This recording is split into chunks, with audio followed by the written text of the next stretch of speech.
قوة إلا بالله العلي العظيم. حسبنا الله ونعم الوكيل، نعم المولى ونعم النصير. أعوذ بالله من الشيطان اللعين الرجيم. بسم الله الرحمن الرحيم. الحمد لله الذي هدانا لهذا وما كنا لنهتدي لولا أن هدانا الله. لقد جاءت رسل ربنا بالحق، والصلاة والسلام والتحية والإكرام على نبيه المصطفى ورسوله المجتبى، الخاتم لما سبق والفاتح لمن خلق، المعلن الحق بالحق، الدافع جيشات اللباطين والدامغ صولات الأضاليل، حبيبنا بالقاسم محمد.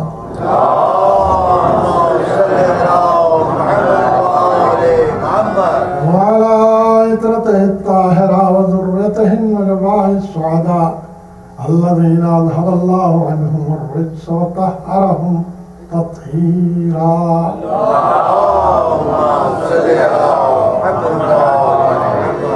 وآتنا لعدوهم سلاسلا وغلالا وسعيرا، فاللعنة الدائمة الباقية على أعدائهم وقتلتهم وغاصبي حقوقهم ومنكر فضائلهم، الشاكين فيهم والمنحرفين عنهم، الذين اشتروا الضلالة بالهدى فما ربحت تجارتهم وما كانوا مهتدين. أما بعد، فقد قال عز من قال: بسم الله الرحمن الرحيم.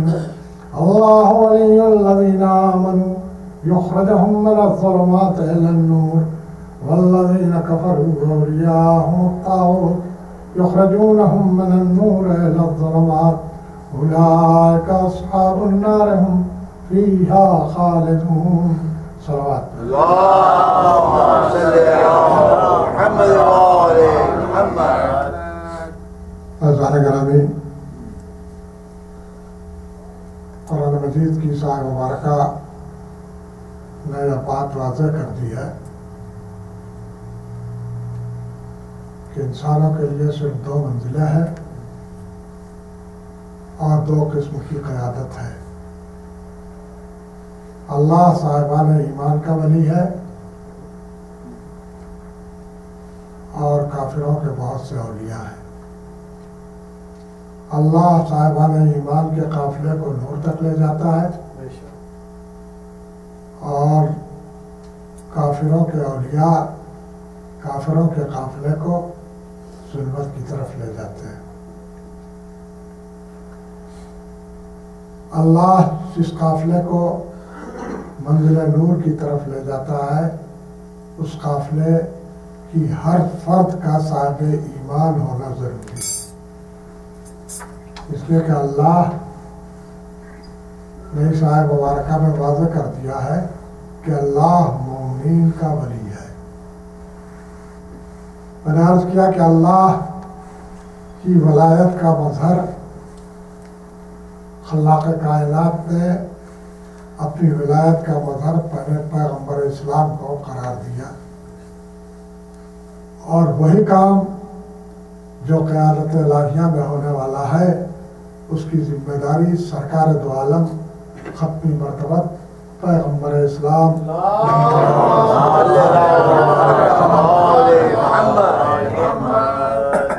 کے سپرد یہ کہہ کے فرمائی کہ کتاب انزلناہ الیک لتخرج الناس من الظلمات الی النور.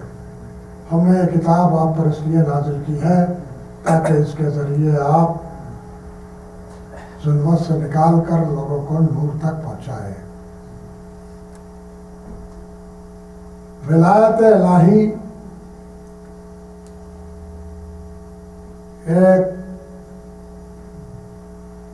دینی تصور ہے.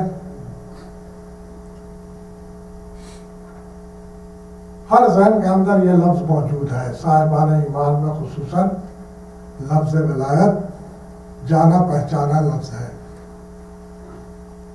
تقریریں اور تحریریں برابر سامعہ نواز اور نظر نواز ہوتی رہتی ہیں، لیکن جو اصل مفہوم ہے ولایت کا، ذہن پوری طرح سے اس پر جمتا نہیں ہے۔ مجلس آپ حضرات سنتے رہتے ہیں، تقریریں بھی سنتے رہتے ہیں، میں ذرا سا ہٹ کے بات کہنا چاہتا ہوں، ذرا درود پڑھے آپ حضرات۔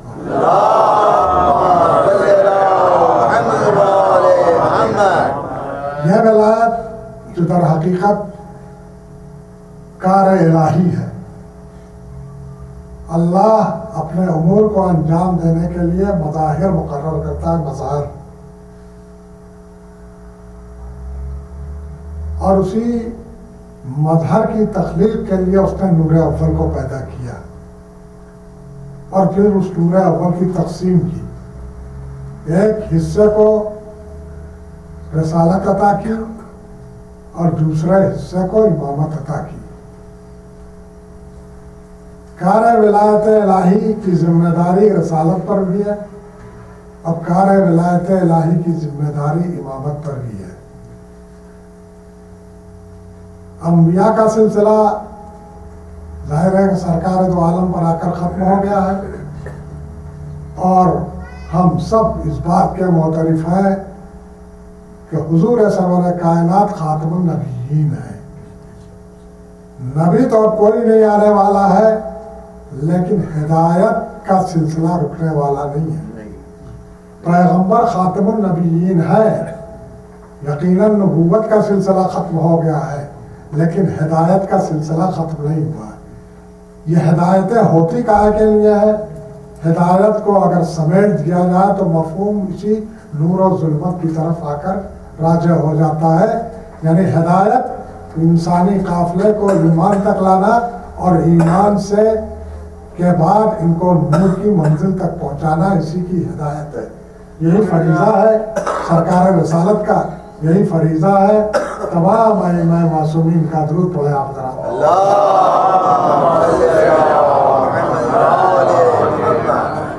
تھوڑی سی توجہ آپ کریں تو ولایت کا ایک عام مفہوم جو ہمارے ذہنوں کے اندر آتا ہے،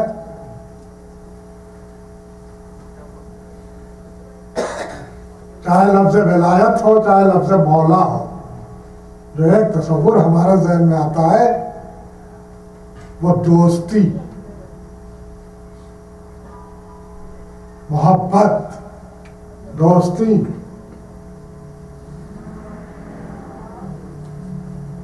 جو ولایت الہی ہے وہی ولایت نبی ہے، اور جو ولایت نبی ہے وہی ولایت علی ہے۔ اور اسی کی وضاحت پیغمبر نے اپنے خطبہ غدیر میں کیا تھا، اللہ مولانا وانا مولاکم من کنت مولا فہذا علی مولا۔ اللہ ہمارا مولا ہے اور ہم تمہارے مولا ہیں، اور جس کے ہم مولا ہیں ان سب کے علی مولا ہے۔ یہ حدیث برابر آپ سنتے رہتے ہیں، لیکن اس کو سننے کے بعد ہمارے ذہنوں میں، ہمارے جوانوں کے ذہنوں میں مفہوم کیا پیدا ہوتا ہے؟ مولائی ہونا بہت بڑی بات ہے اگر اس کے مفہوم کے ساتھ ہو۔ ہم مولائی ہیں، آپ بھی مولائی ہیں، مطلب کیا ہے اس کا کہ ہم مولائی ہیں؟ مفہوم بھی تو واضح ہونا چاہیے۔ تو مولا کا مطلب ایک تصور ہے جو دینی تصور ہے، جو دینی مفہوم ہے۔ مولا کا مطلب جو پیغمبر اسلام نے اپنے اس خطبے میں بھی جس کی وضاحت کی ہے، اولا بالتصرف۔ اب اولا بالتصرف بھی خود ایک گاڑا جملہ ہو جاتا ہے۔ سب سے زیادہ تصرف کا حق رکھنے والا،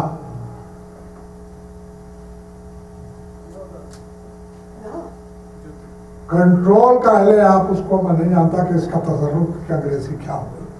کنٹرول میں جس کے رہے، تصرف اسی کا۔ جیسا کل میں عرض کر رہا تھا کہ اگر مال ہے میرا تو ہم کو حق تصرف ہے خرچ کرنے کا۔ یہ خرچ کرنا جو ہے یہ بھی ایک تصرف ہے، اپنے جسم کا تصرف، اپنے مال کا تصرف، پوری حیات انسانی کا تصرف کا حق کس کو ہے؟ ظاہر ہے کہ اللہ نے پیدا کیا، اللہ کو حق ہے. یہی ولایت ہے، یہی ولایت الہی ہے. ولایت کا مطلب محبت نہیں. ہمارے ذہنوں میں جو تصور ہوتا ہے وہ یہی ہوتا ہے کہ ولایت یعنی مفہوم ہمارے ذہن میں محبت. محبت مفہوم نہیں ہے ولایت کا. پیغمبر اسلام نے اعلان ولایت غدیر میں جب کیا تو اس سے پہلے سوال کیا تھا. جو حضرات عالم آتے جاتے ہیں ان کے لیے نہیں، میں بچوں کے لیے کہہ رہا ہوں. پیغمبر اسلام نے پوچھا تھا، سوال کیا تھا، الستو اولا بکم من انفسکم، کیا میں تمہارے نفسوں پر اولا نہیں ہوں، برتر نہیں ہوں؟ اس کا مطلب کیا تھا؟ یہی مطلب تھا، تمہارے نفسوں کا حاکم میں ہوں، تم پر تصرف رکھنے کا حق مجھ کو ہے. پوری کائنات یہ سمجھتی ہے، جو خلاق کائنات کا اقرار کرنے والی ہے کہ ہماری ذات پر، ہمارے وجود پر حق تصرف اللہ کو ہے. اسی حق تصرف کو منتقل کیا اللہ نے پیغمبر کی طرف، اور اسی حق تصرف کی رہنمائی کی پیغمبر نے مولا کائنات کے لیے. تو مطلب یہ ہے کہ مولا کا مفہوم محبت نہیں، حاکمیت. یہ آسان لفظ ہوگا بات کے سمجھنے کے لیے. مولا کا مطلب حاکمیت. اچھا، یہ بات پیدا کہاں سے ہوئی وہ بھی آپ اچھی طرح سے جانتے ہیں. یہ ساری بحث مولا کی جو ہوئی شروع غدیر میں تو سب نے حاکم مانا. جیسے ہی پیغمبر نے اعلان کیا سب نے یہ کہہ کے مبارکباد دی کہ آپ سب مولا، آج سے آپ مولا ہو گئے. لفظ وہاں بھی مولا استعمال کیا گیا. حسان بن ثابت نے جو قصیدہ پڑھا برجستہ، اس میں بھی اس نے اعلان کیا کہ آج آپ حاکم ہو گئے.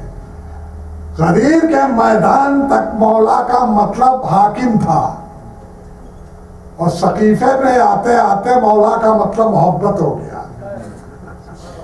بس یہ ایک جملے کے لیے میں نے اتنی تمہید باندھی ہے، اس کو آپ سمجھ لیں. ہمارے ذہن تک یہ مولا کا مفہوم غدیر نے نہیں پہنچایا ہے، سقیفے نے پہنچایا ہے. اور اسی لیے ہوتا ہے کہ جب مولا بنا دیا تو محبت کر رہے ہیں. وہ مولا اس لیے نہیں بنایا کہ محبت خالی کرتے رہیں. محبت کی آیت تو وہاں موجود ہی ہے، قُلْ لَا أَسْأَلُكُمْ عَلَيْهِ أَجْرًا إِلَّا الْمَوَدَّةَ فِي الْقُرْبَى.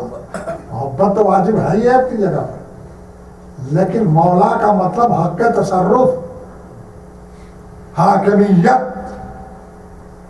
اور یہ حاکمیت محصور کر دی گئی ولایت الہی، ولایت نبی، ولایت امام.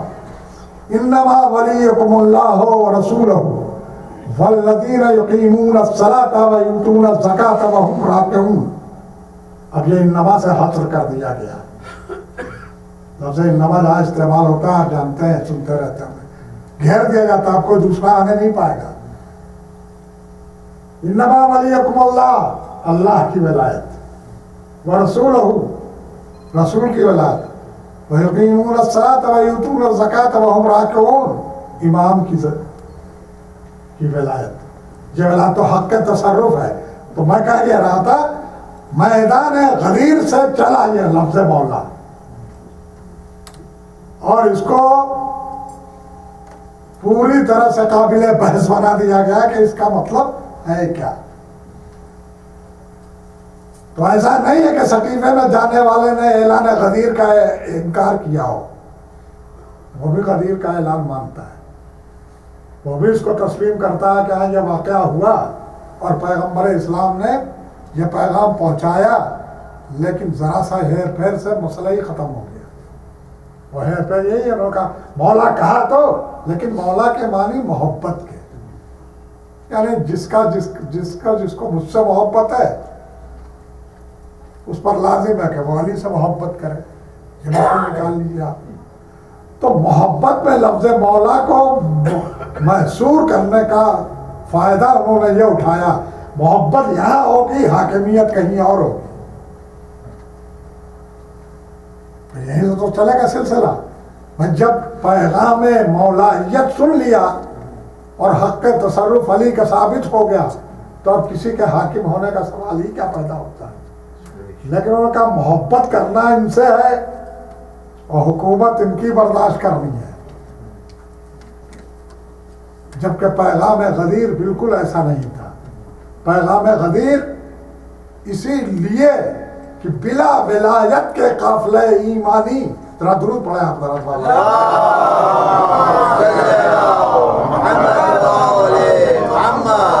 کیا ہمیں بس آپ بھی جانتے ہیں ہم بھی جانتے ہیں یہ تاریخیں بالکل قریب آ چکی ہیں اور مصروفیت اعضاء بڑھ گئی ہے.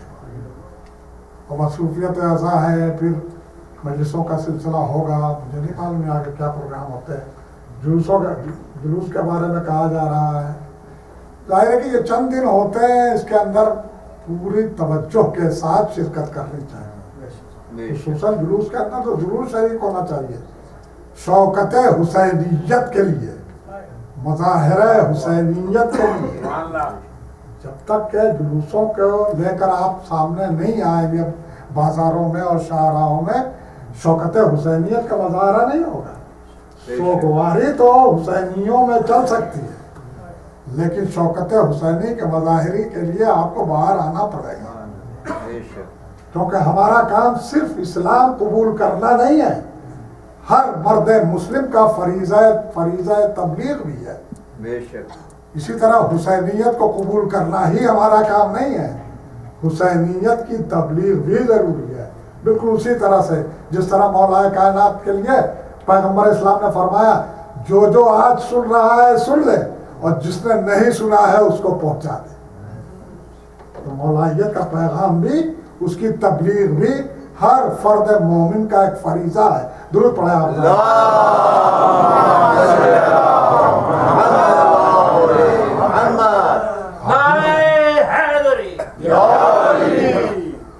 آپ بھی جائیں, آپ اپنے احباب کو, دوستوں کو, اعزاء کو بھی تیار کریں تاکہ وہاں معلوم ہو کہ کوئی یہ قوم ہے. یہ تمہارے کر رہا تھا یہ مولائیت محصور ہے.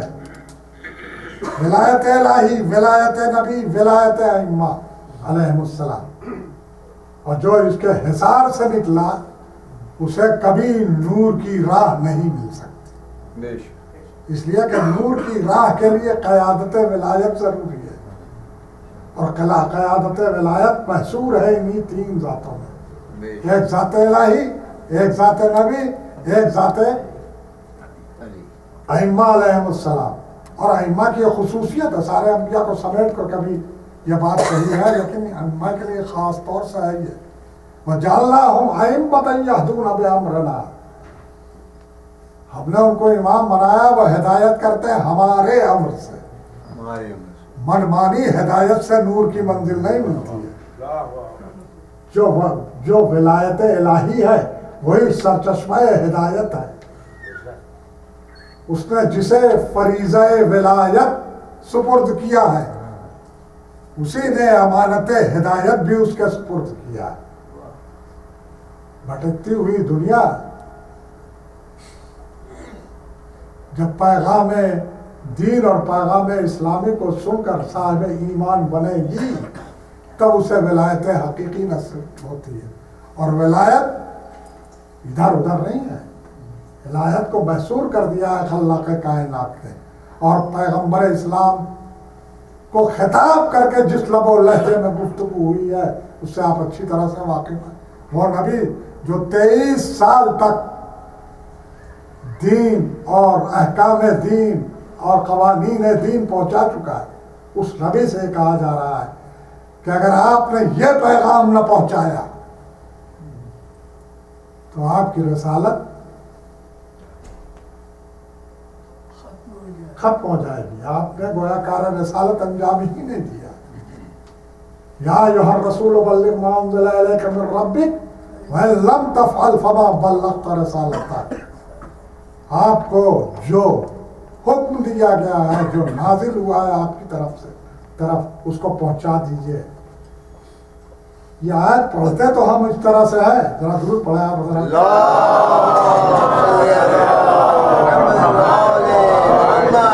آیت کو ہم پڑھتے تو اس طرح سے ہے، لیکن جب تفصیل حدیث میں دیکھی معلوم ہوا یہ آیت پوری اکٹھا اس طرح نازل نہیں ہوئی ہے۔ پہلے پیغمبر سے کہا یا ایھا الرسول بلغ، جبریل امین نے آ کے وحی سنائی کہ پیغمبر آپ پہنچا دیجئے۔ نہ جانے جبریل امین سے اور پیغمبر اسلام سے کیا گفتگو ہوئی کہ جبریل امین واپس چلے گئے اور پھر لوٹ کے آئے۔ تب پھر آیت پڑھی یا ایھا الرسول بلغ ما انزل الیک من ربک، اے پیغمبر آپ وہ پہنچا دیجئے جو نازل ہوا ہے آپ کی طرف اللہ کی جانب سے۔ پیغمبر نے پھر نہ جانے کیا کہا جبریل سے، جبریل پھر واپس چلے گئے اور پھر جب آئے تو پھر ایک ٹکڑا بڑا ہوا تھا یا ایھا الرسول بلغ ما انزل الیک من ربک وان لم تفعل فما بلغت رسالتہ، اے نبی پہنچا دیجئے جو نازل ہوا ہے اللہ کی جانب سے، اور اگر یہ نہ پہنچایا تو گویا کوئی کار رسالت آپ نے انجام ہی نہیں دیا۔ پھر پیغمبر نے نہ جانے جبریل امین سے کیا کہا، جبریل امین پھر واپس گئے اور اب جو ٹکڑا لے کے آئے تو آیت مکمل ہوئی یا ایھا الرسول بلغ ما انزل الیک من ربک وان لم تفعل فما بلغت رسالتہ واللہ یعصمک من الناس، اے پیغمبر پہنچا دیجئے جو اللہ کی طرف سے نازل ہوا ہے، اور اگر ایسا نہیں کیجیے گا تو آپ نے گویا کار رسالت انجام نہیں دیا، اور اللہ آپ کو لوگوں کے شر سے محفوظ رکھے گا۔ اسی ٹکڑے نے یہ بات واضح کی کہ اب تک اللہ اور اب تک جبرائیل اور پیغمبر میں کیا گفتگو ہو رہی تھی۔ سمجھ میں بات آ رہی نہیں آ رہی ہے؟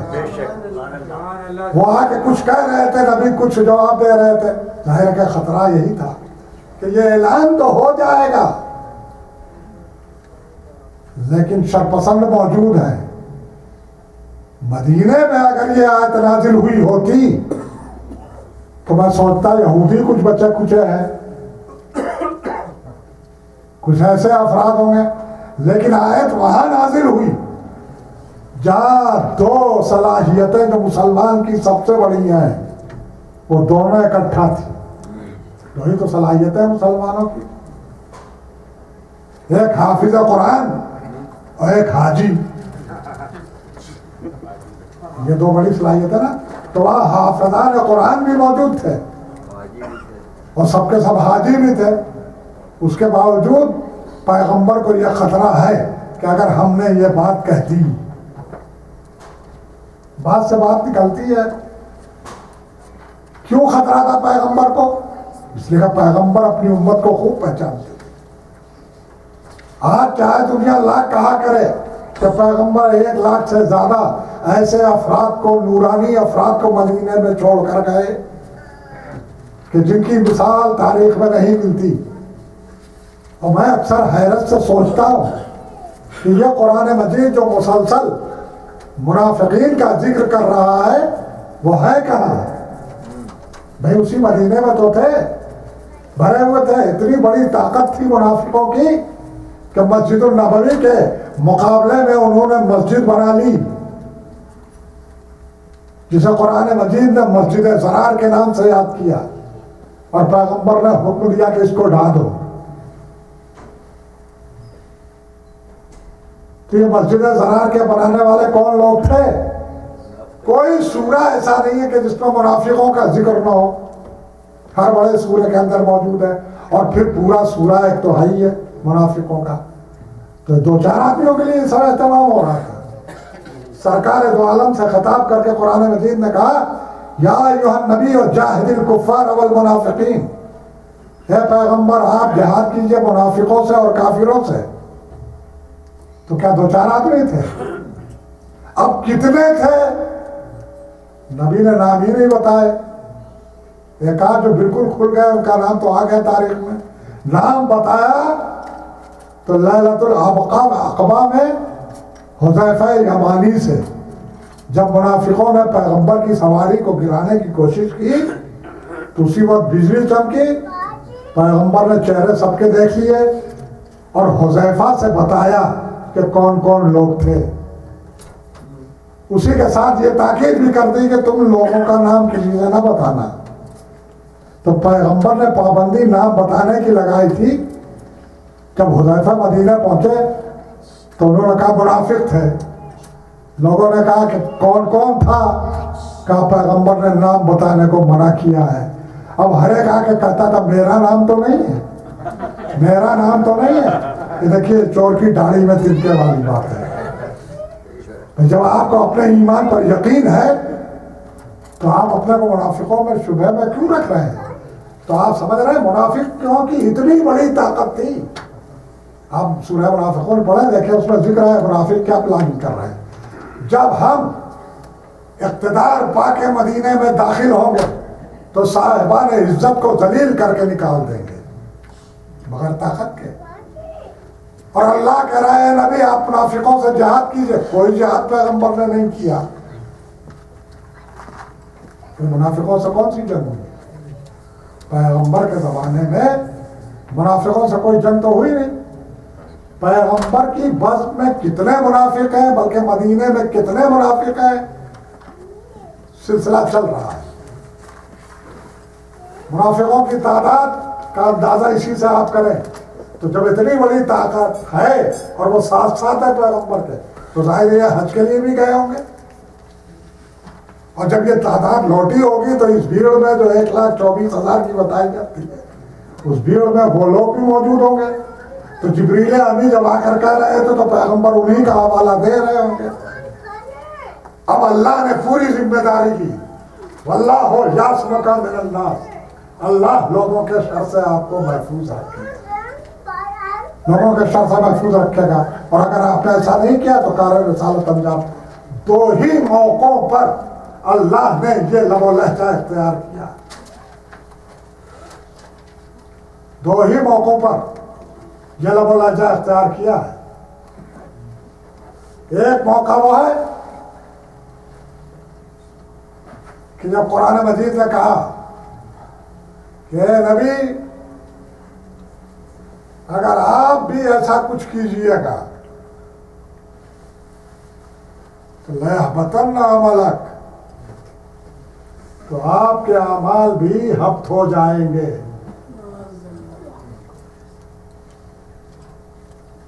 پیغمبر سے کہا جا رہا ہے، پیغمبر کو ایک قانون سنایا گیا، پیغمبر کو رنج ہوا تو پیغمبر سے کہا جا رہا ہے کہ اگر آپ بھی یہ کریں گے تو آپ کے اعمال حبط ہو جائیں گے، حبط اعمال۔ لَئِنْ أَشْرَكْتَ، پوری آیت یہ ہے، لَئِنْ أَشْرَكْتَ لَيَحْبَطَنَّ عَمَلَكَ، اگر آپ بھی شرک کیجئے گا تو آپ کے سارے اعمال ختم ہو جائیں گے۔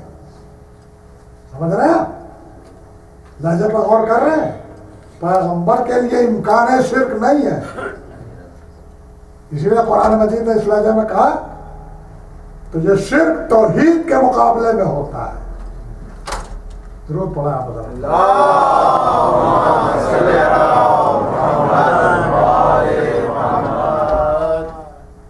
شرک توحید کے مقابلے میں ہوتا ہے۔ پیغمبر سے کہا جا رہا ہے لَئِنْ أَشْرَكْتَ لَيَحْبَطَنَّ عَمَلَكَ، اگر آپ نے شرک کیا یار تو آپ کے اعمال بھی ختم ہو جائیں گے۔ تو یہ لہجہ اختیار کیا گیا حفاظت توحید میں، توحید کا مسئلہ تھا نا، حفاظت توحید میں لہجہ اختیار کیا گیا۔ اور جب اعلان ولایت کی بات آئی تب کہا گیا کہ اگر آپ نے یہ نہ کہا کیا تو ساری رسالت برباد ہو جائے گی۔ یہ حفاظت ولایت علی میں کہا گیا۔ اب اس دونوں کا رشتہ آپ ملائے، وہ حفاظت توحید ہے جس کے لیے اللہ اتنا سخت لہجہ اختیار کر رہا ہے، یہ حفاظت ولایت علی ہے جس کے لیے لہجہ اختیار کر رہا ہے۔ اس کی وجہ اگر یہ ولایت کا سلسلہ نہ پہچانا گیا تو کاروان انسانی جو صاحبان ایمان ہوگا وہ نور کی منزل کا راہی نہیں ہو سکتا. درود پڑھیں آپ ذرا.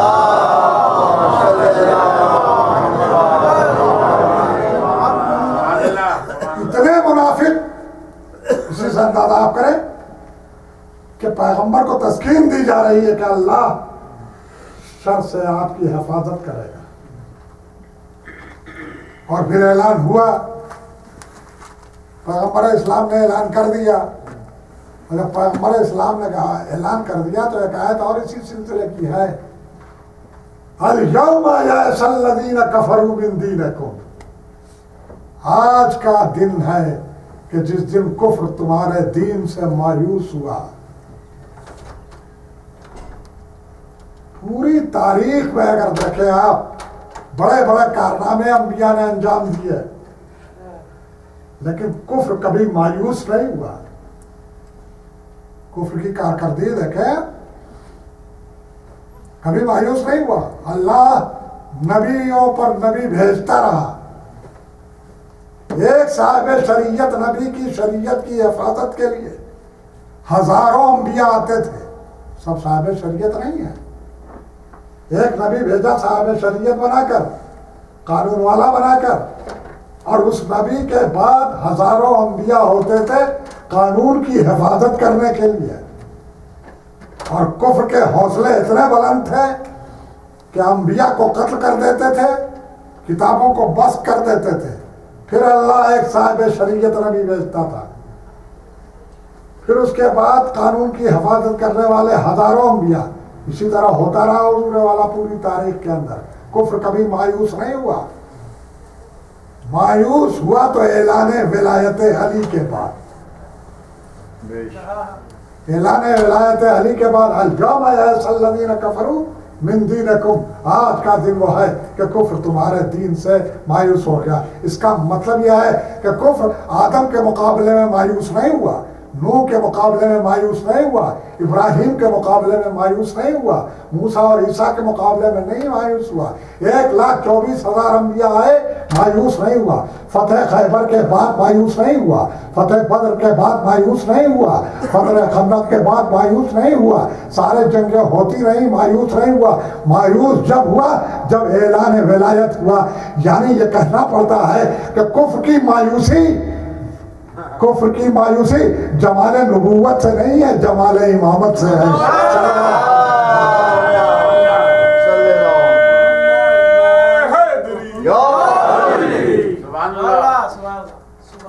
یہ محافظ دین ہے, یہ محافظ ولایت الہی ہے. 3 مرحلے ہوتے ہیں حضور والا. ایک قانون سازی, ایک تبلیغ قانون, اور ایک حفاظت قانون. 3 مرحلے ہیں. جو قانون ہمارا نبی لے کر آیا, اس قانون کو اب قیامت تک رہنا ہے. کوئی دوسرا قانون آنے والا نہیں ہے. یہ قانون ہے. اچھا تو یہ قانون بنا کتنی دیر میں؟ بنا کتنی دیر میں؟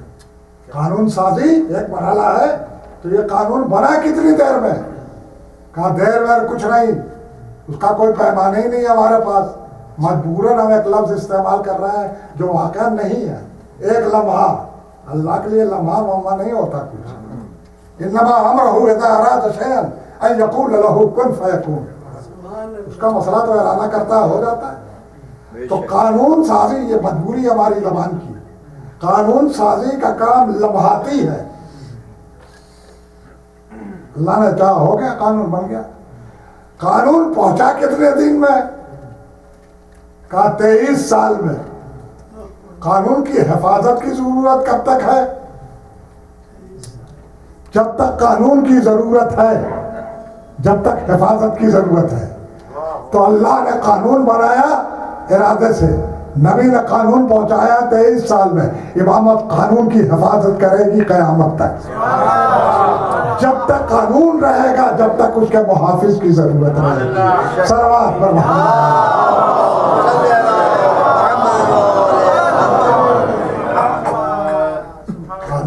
حفاظت، اس لیے کہ بات وہی ہے جو میں کل یا پرسوں عرض کر چکا ہوں کہ جو اصل نور قانون الہی ہے اس کا متحمل وہی ہو سکتا ہے جو صاحب رسالت ہو یا صاحب امامت ہو، کوئی دوسرا اس کا متحمل ہی نہیں ہو سکتا۔ اس قانون کی حفاظت کرے گا، اس قانون کی وہ حفاظت کرنے والا ہے۔ بعض لوگ یہ سوچتے قانون ہے، قانون کو لاوارث نہیں چھوڑا پیغمبر اسلام، اور امت اسلامیہ کو اگر نور کی منزل تک جانا ہے تو اس کے پاس دو ہی سوغات ہے اور دو ہی چیزیں ہیں، ایک کتاب الہی، ایک کی طرف پیغمبر اسلام، یہ نا اسی کو دوسری شکل میں کہا جاتا ہے سنت رسول۔ سنت رسول پہنچائے گی انہیں سے، سب غیرے تھوڑی سنت رسول پہنچائیں گے۔ ایک سال میں حدیث ڈالنے والے تو بہت ملیں گے، لیکن واقعاً حدیث پیغمبر پہنچانے والے صاحبان عصمت ہیں۔ اب ہم سے یہی کہا جاتا ہے آپ ان سے نہیں لیتے، آپ ان سے نہیں لیتے، ان سے ہمیں ضرورت کیا ہے کہ در در کی بھیک مارو، اور یہی خصوصیت ہے ہمارے ائمہ کی، یہ خصوصیت ہے کہ ائمہ کبھی یہ نہیں کہتے کہ میں نے فلاں صحابی سے سنا ہے، حدیثوں کا سرمایہ ہمارے پاس، ہمارے پاس یہ نہیں کہ ہم نے فلاں صحابی سے سنا، ابو ہریرہ صاحب یہ دے گئے ہیں یا ام المومنین نے یہ بتایا ہے، نہ وہ ام المومنین کے دروازے سے کچھ لے کے آتے ہیں، نہ وہ ابو ہریرہ جیسے راویوں سے کچھ لے کے آتے ہیں، براہ راست وحی الہی پیغمبر تک آتی ہے، پیغمبر سے وہ منتقل ہو رہی ہے، اور جب وہ حدیث بیان کرتے ہیں تو کیسے بیان کرتے ہیں؟ حدیث و ابی، حدیث و ابی، میری بات میرے بابا کی بات ہے، ان کی بات ان کے بابا کی بات ہے، ان کی بات ان کے بابا کی بات ہے، ان کی بات ان کے بابا کے بات ہے۔ ان سے پیغمبر نے کہا، پیغمبر سے جبریل امی نے کہا، جبریل امی لوح محفوظ سے لے کر آئے، لوح محفوظ پر قلم قدرت نے ثبت کیا، قلم قدرت کو حرکت مشیت الہی سے ہوئی ہے، اسی کا نام حدیث، اسی کا نام ہے سلسلۃ الصحاب، یہ سلسلۃ الصحاب ہے۔ تو ائمہ دوسرے کے وہاں نہیں جاتے ہیں، اسی لیے خلیل جبران کہتا ہے مولا کائنات کی ولا میں احتیاج الکل الیہ واستغناءہ عن الکل دلیل علی انہ امام، ہر ایک کا محتاج علی ہونا اور علی کا ہر ایک سے بے نیاز ہونا ان کے امامت کی دلیل ہے۔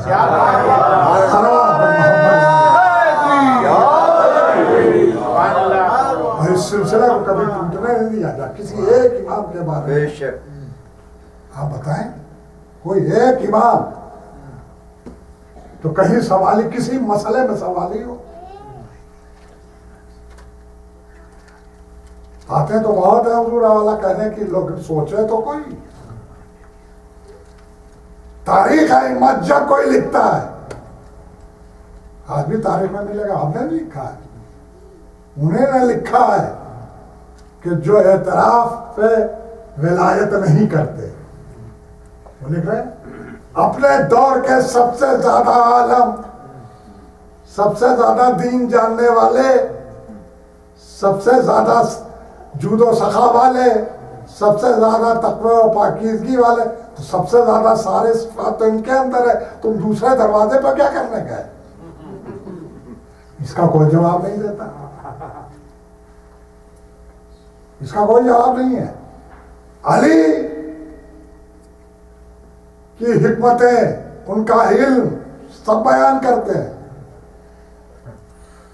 اور ہم سے کہتے ہیں کہ علی کو نبی سے بڑھا دیتے ہیں۔ بڑھایا تم نے کہ ہم نے بڑھایا؟ تم تو نبی کو ان پڑھ کہتے ہو اور علی کو پڑھا لکھا کہتے ہو، تم ہی کہہ رہے ہو کہ نبی ان پڑھ تھے اور علی کہتے ہو بڑے پڑھے لکھے تھے۔ عجیب بات ہے کہ شہر دکھائی نہیں دیتا، دروازہ دکھائی دیتا ہے۔ صلوات پر محمد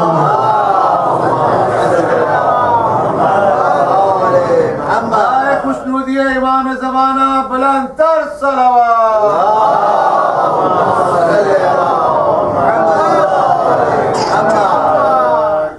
آگے بڑھا دیں، وقت نہیں ہے تو آپ دیکھ رہے ہیں یہی سلسلہ ہے حضور والا۔ کوئی عہد نہیں ایسا. اب الحمدللہ ہمارا ساری روایتیں آپ سنتے ہی رہتے ہیں. لولا الحجہ لساقط الارض، زمین قائم ہی نہیں رہ سکتی بغیر اس حجت خدا کا جسے مظہر ولایت بنایا خلاق کائنات. سبحان اللہ. اسے حق کا تصرف ہے پوری کائنات پر. جب حق کا تصرف ہے پوری کائنات پر تو اب نہ ان کا کوئی معجزہ حیرت کی بات ہوتی ہے. ذرے ذرے پر حق کا تصرف ہے، چاہے وہ نباتات ہو، جمادات ہو، انسان ہو، سب پر حق کا تصرف ہے. بے شک. اور یہ حق کا تصرف جو نہیں تسلیم کرتا ہے وہیں سے نفاق شروع ہوتا ہے.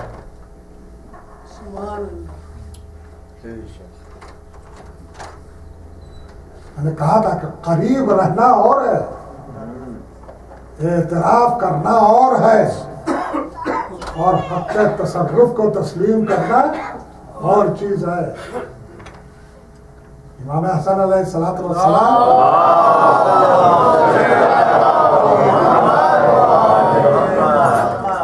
مولا کائنات کے بعد امام حسن علیہ السلام کو اسی طرح کوفے والوں نے تسلیم کر لیا جیسے مولا کائنات کو تسلیم کر رہے تھے، لیکن حق کا تصرف نہیں تسلیم کیا. نہ مولا کائنات کا حق کا تصرف تسلیم کیا، یعنی تھے تو ظاہری حکومت میں حاکم کے ساتھ، مگر ذہن میں وہی بات ہے کہ حاکمیت کہیں ہوگی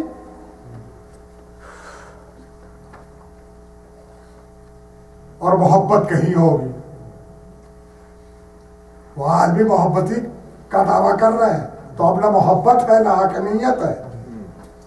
علی کوفہ کی پوری زندگی میں جتنے خطبات مولا کائنات نے دیے ہیں اس میں اپنے ساتھیوں کو خطاب کیا ہے. میں نے اس دن عرض کیا تھا کہ آپ پڑھیں ان خطبات کو. تاریخ کہہ رہی ہے سب علی والے ہیں، اور علی ان سے کہہ رہا ہے یا اہل الشقاق والنفاق، اے شقاوتوں والے، اے نفاق والے. اس کی وجہ یہ ہے کہ وہ ساتھ تو تھے لیکن مولا کا حق تصرف قبول نہیں کر رہے تھے.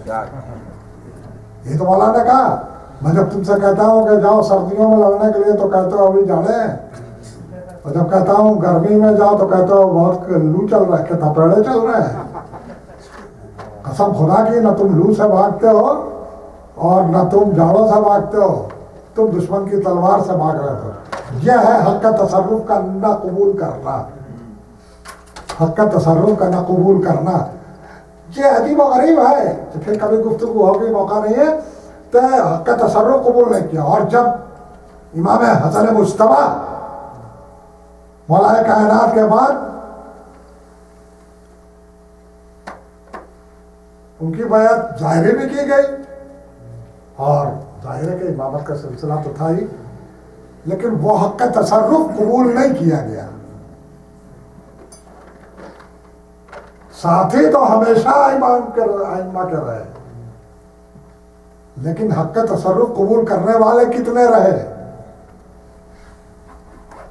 حق کا تصرف قبول کرنے کا نام ہی شیعت ہے.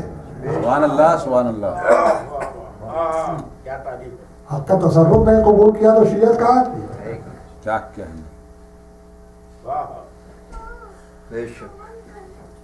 امام حسن علیہ السلام نے جب صلح کر لی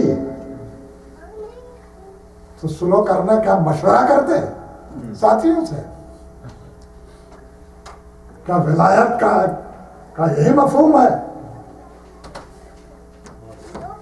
آج میں بہت سے مورخ، میں کے بھی بہت سے لکھنے والے لکھتے ہیں کہ اگر ایسا ہوا ہوتا، یہ مشورہ ہی ہے جو 1400 سال بعد دیا جا رہا ہے.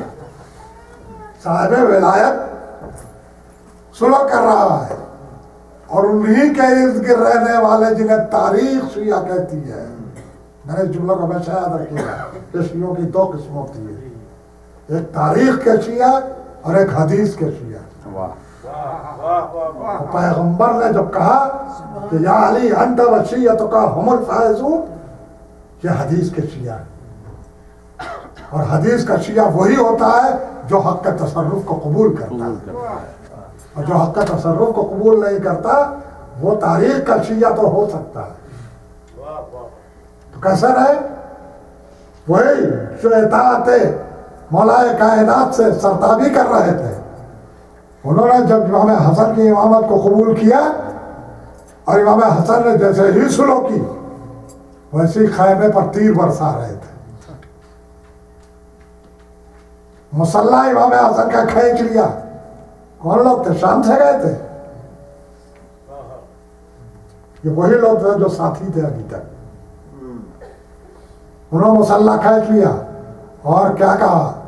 تاریخ میں دیکھیں سلام کس طرح سے کیا امام حسن علیہ السلام کو، السلام علیک یا مذل المومنین، اے مومنین کو ذلیل کرنے والے۔ اب آپ پہچانے یہ حق کا تصرف ہے، جب ذہن سے نکل جاتا ہے، جب ذاتی منفعت کے لیے وابستگی ہوتی ہے، اور جب انسان دیکھتا ہے کہ منفعت گم ہو رہی ہے تو اسی طرح سے لہجہ اختیار کرتا ہے، اسی طرح سے گفتگو۔ امام نے کیا کیا تھا؟ سلو کی تھی، سلو تھی، وہ سلو نہیں تھی، امیر شام سے اس کے جرم کا اقرار لیا تھا، سبحان اللہ، اس کو اقراری مجرم بنا دیا۔ کہیں سلو اس بات پر ہوتی ہے، زیادہ تفصیل کا وقت نہیں ہے کہ میں آج کروں پورے سلو نامے کو، کہیں اس بات پر سلو کر رہا ہوں، یہ سلو ہو رہی ہے کہ امیر شام کتاب و سنت پر عمل کرے گا، اسے فوراً اعتراض کرنا چاہیے کہ ہم تو وہ کرتے ہی ہیں۔ میں آپ ایک بچے کو بھی پکڑیے جس نے کوئی خطا نہ کی ہو اور کہیے تم شرارت نہ کرو تو وہ کہے ہم تو نہیں شرارت کر رہے تھے۔ کہ ایک شرط یہ شیعان علی کہ جان و مال کی حفاظت کی جائے گی، اس کا مطلب اب تک نہیں ہو رہی ہے۔ کیا امیر شام کتاب و سنت پر عمل کرے گا، یہ ساری شرطیں تھیں نا۔ علی پر جو سب و شتم کا سلسلہ جاری ہے وہ روک دیا جائے گا، ختم کر دیا جائے گا، اور سب پر دستخط لے لیے۔ اس کا مطلب ہے کہ وہ سب و شتم بھی کرتا تھا، اس کا حکم بھی تھا، کتاب و سنت پر عمل نہیں کرتا تھا، شیعوں کے جان و مال کی حفاظت نہیں ہو رہی تھی، ان کو قتل کیا جا رہا تھا، ان کو بے آبرو کیا جا رہا تھا۔ یہ ہے سب دستخط کر کے اس نے اقرار کیا اپنے جرائم کا، تو یہ ہوا اقراری مجرم۔ اور جب یہ اقراری مجرم ہو گیا تو اب تاریخ سے ان تمام چیزوں کو پڑھتے جاؤ اور قرآن مجید سے سزا تجویز کرتے جاؤ، حدیث سے سزا تجویز کرتے جاؤ۔ جو کتاب و سنت پر عمل نہ کرے کیا ہے؟ من لم یحکم بما انزل اللہ فاولئک هم الکافرون، جو لوگ کتاب الہی کے مطابق فیصلے نہیں کرتے وہی کافر ہیں۔ ومن لم یحکم بما انزل اللہ فاولئک هم الفاسقون، جو لوگ کتاب الہی کے مطابق فیصلے نہیں کرتے وہی فاسق ہے۔ ومن لم یحکم بما انزل اللہ فاولئک هم الظالمون، جو لوگ قانون الہی کے مطابق فیصلے نہیں کرتے وہی ظالم ہے۔ گویا اب یہ اقرار لینے کے بعد طے کر دیا گیا کہ یہی کافر ہے، یہی ظالم ہے، یہی فاسق ہے۔ اور آگے چلیے، آواز اس سب و شتم علی پر نہیں ہوگا، اقرار لے لیا کہ اب تک ہو رہا ہے، اور نبی نے کہا من سب علی فقط سبنی، جس نے علی پر سب و شتم کیا اور گالیاں دی اس نے مجھ کو گالیاں دی، ومن سبنی فقط کفر، اور جس نے مجھے گالی دی وہ کافر ہے۔ شیعان علی کو قتل کر رہا تھا اور قتل کرتا رہا۔ من قتل مومنا ومن یقتل مومنا متعمدا فجزاہ جہنم خالدین فیہا، جو مومن کو عمدن قتل کرے اس کی جزا جہنم ہے اور وہ ہمیشہ وہیں رہے گا۔ یعنی سزائیں بھی تجویز کرانی سلو کے ذریعے، اور اسی کے ساتھ ساتھ اس کے حشر اور اس کے انجام کا بھی فیصلہ ہو گیا۔ مومن اگر حق کے تصرف کو تسلیم کرتا تو جس طرح سے سلو کی تھی امام حسین، اس پر امام حسن علیہ السلام نے اسی پر آمنا اور صدقنا کہتا۔ وہ تو یہی سمجھتے رہے جنگ سے پیچھے آگے، کل تک مولا کائنات جنگ کی طرف بلا رہے تھے تو بھاگ رہے تھے، آج امام حسن نے سلو کر لی تو آواز دے رہے ہیں کہ یہ جنگ سے بھاگ رہے ہیں، اور اسی کو پڑھنے کے بعد تاریخ نے لکھی دو شہزادوں کا مزاج الگ الگ تھا، ایک سلو پسند تھے، ایک جنگ پسند تھے۔ امام حسن نے شہزادہ قاسم کے بازو پر تعویذ باندھ کر یہ بتا دیا کہ ہم بھی کربلا کے منتظر ہیں، لیکن کربلا اس وقت آئے گی جب ظالم کا ظلم اپنے عروج پر پہنچ جائے گا۔ کربلا ہمارے یہ صلح کر لیں، یہ جنگ کر لیں، یہ اختیار حسن نہیں ہے، سوال بیعت پر منحصر ہے۔ یہ جب اٹھے گی تب تو جنگ ہوگی۔ اگر یہ سوال بیعت امام حسن کے زمانے میں ہوتا تو وہ سوال بیعت کے جواب میں جنگ ہو جاتی۔ امام حسن کی وفات کے بعد، شہادت کے بعد لوگ آتے تھے اور مظلوم کربلا سید الشہداء حضرت امام حسین علیہ السلام سے کہتے تھے، چونکہ صلح نامے کی ایک شرط یہ بھی تھی کہ اپنے بعد معاویہ کسی کو اپنا جانشین نہیں بنائے گا، تو ساری شرطیں تو پامال کر دی اس نے فوراً ہی، لیکن ایک شرط باقی رہ گئی تھی۔ تو امام حسن کے بعد مظلوم کربلا سے لوگ آ کے کہتے تھے اس نے تو ساری شرطیں پامال کر دی ہے، شیعہ علی کو قتل کر رہا ہے، انہیں بے آبرو کر رہا ہے، کتاب و سنت پر عمل نہیں کرتا ہے، سب کچھ پامال ہو چکا ہے، سب و شتم کا سلسلہ مولا کائنات پر جاری ہے، آپ کیوں نہیں اقدام کرتے؟ امام حسن کے بعد امام حسین سے لوگوں نے کہا کہ ہاں ساری شرطیں تو پامال ہوگی مگر ابھی ایک شرط باقی ہے، اور یہ وہ شرط وہی ہے اس وقت ٹوٹی جب دربار ولید میں مظلوم کربلا سید الشہداء کو بلا کر بیعت کا مطالبہ کیا، گویا یہ طے ہو گئی کہ شرائط صلح سب ختم ہو گئی ہے، اور پھر وہ وقت تھا کہ جب اقدام ہونا تھا، کربلا کا سوال بیعت ہو رہا تھا، شرائط ختم ہو چکی تھی، حسین چلے تو صرف بابا کی تصویر علی کو لے کر نہیں چلے، صرف نانا کی تصویر علی اکبر کو لے کر نہیں چلے، صرف مادر گرامی فاطمہ زہرا کی تصویر ثانیہ زہرا کو لے کر نہیں چلے، بلکہ بھائی کی تصویر قاسم کو بھی لے کر چلے۔ اور میدان کربلا میں جب تاریخ گزرتے وہ وقت آ گیا جو روز جنگ تھا، حسین کی مٹھی بھر سپاہ میدان کربلا میں پوری طرح سے تیار ہے۔ ایک عجیب بات ہے کہ اس میں جوان ہیں وہ بھی مچل رہے ہیں میدان کارزار میں جانے کے لیے، بوڑھے میدان کارزار میں جانے کے لیے یہ بھی مچل رہے ہیں، سب مچل رہے ہیں میدان کارزار میں جانے کے لیے۔ اور حسین ابن علی نے ایک عجیب ترتیب برقرار رکھی۔ آیت رسالت کی جنگوں کو اگر آپ دیکھیں گے تو اس میں ملے گا کہ پیغمبر اسلام پہلے اپنے جگر پاروں کو بھیجتے تھے، اپنے خانوادے کے افراد کو بھیجتے تھے، اور اس کے بعد پھر اصحاب کو بھیجتے تھے۔ لیکن میدان کربلا میں مظلوم کربلا نے بالکل ترتیب الٹ دی، پہلے اصحاب کو بھیجا، بعد اہنسا کو بھیجا۔ اس کی وجہ کیا ہے؟ تو جواب دیں گے مظلوم کربلا۔ بات یہ ہے کہ کربلا میں جو جتنی دیر رہے گا پیاسا رہے گا، جو جتنی دیر رہے گا بھوکا رہے گا، اور کربلا میں جو بھی ہے سب کو قتل ہونا ہے۔ اس لیے ہم چاہتے ہیں کہ اصحاب کی زحمتیں پہلے ختم ہو جائیں، وہ شہادت کا جام نوش کر کے سیراب ہو جائے۔ اس لیے اصحاب جاتے رہے، اور جب اصحاب کا سلسلہ ختم ہو گیا تو اب جوانان بنی ہاشم کی باری آئی، اولاد عقیل گئی، اولاد جعفر گئی، اور پھر ایک وقت وہ بھی آیا جب مظلوم کربلا سید الشہداء کے سامنے بھائی کی نشانی شہزادہ قاسم آ کر کھڑا ہو گیا۔ آواز دی چچا ہمیں بھی میدان کی اجازت دے دیجئے، ایک کمسن نوجوان تڑپ رہا ہے میدان میں جانے کے لیے۔ مظلوم کربلا نے بھتیجے کو دیکھا، بھائی کی یاد آ گئی، آواز دی قاسم تم تو میرے بھائی حسن کی نشانی ہو، تمہیں میدان کی اجازت کیسے دے دوں؟ قاسم لوٹے، کئی بار آئے، کئی بار واپس کیے گئے، ایک گوشہ خیمہ میں بیٹھے ہوئے تھے۔ کہتے ہیں کہ بیوہ حسن نے آ کر کہا میرے لال کیوں مایوس بیٹھے ہو؟ کہا مادر گرامی میں بار بار مولا کے پاس جاتا ہوں لیکن مجھے جنگ کی اجازت نہیں ملتی۔ جناب بیوہ حسن نے کہا